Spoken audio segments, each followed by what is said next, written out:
Kumatama kanina daw nadula ang kasakit ba? Naghumot na siya. Saka na.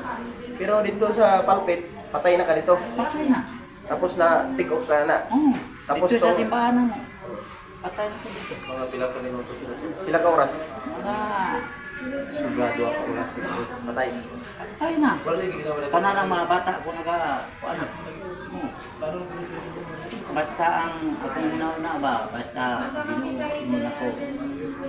Huwag na ako sa kuaning para Ay, na-video ka sa.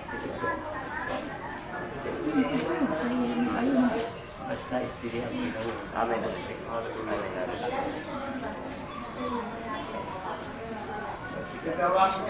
So duha ka oras dato namatay na, nga gibutang kanila dito sa palpit.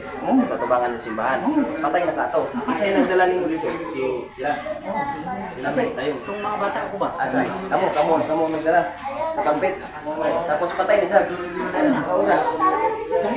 Duha ka oras. Dua ka oras? Patay. Dahil na, lawas. Naguna ng naghabon. Kita mo naghabon. Wala na yan. Dahil na. Sa inyong nagpagluman, pagkuman itong nanaog mo kinain. Tapos wala na yung binawa, wala na kasi mga muna. So, gidayungan kasi mga anak na dito sa simbahan. Kabalo ka to, wala. Wala na. Kasi sa duha ka oras dato, kung siya nabati nung anak, nabati ka nga, balik sa ginagawa ng mukhang. Wala ang ginagawa ko ba? Yung daw gimbalik sa gimbalik siguro ng Ginoo ang bato. Ano ko ang ginagawa ko ba? So, dato,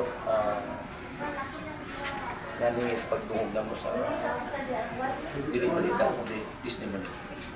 Sabi mo ka mo testimony yung inanak mo ka-burden mo yung nagkanaghatag may kabukat yung makikita sila yung doon kay una, pagkatog sa lumaka ng Ginoo, katuwa ang Ginoo mo yung mahimaya, ikatulo dato, dahil planong Ginoo sa imo, amen. Ay ikaw ang nagaprotekta sa alagad sa Ginoo. Ikaw ang gamit sa Ginoo. So kung mawala ka ng lugar, mahimog ng mga tao, hindi sila makakita sa kahayag kung gusto sa Ginoo nga maabot ng mga mata. Makita nila na Diyos, kinabutaan sila sa kaaway sa kung sa sitwasyon. Dato, muna, mo nang inyong napakita sa Ginoo sa inyong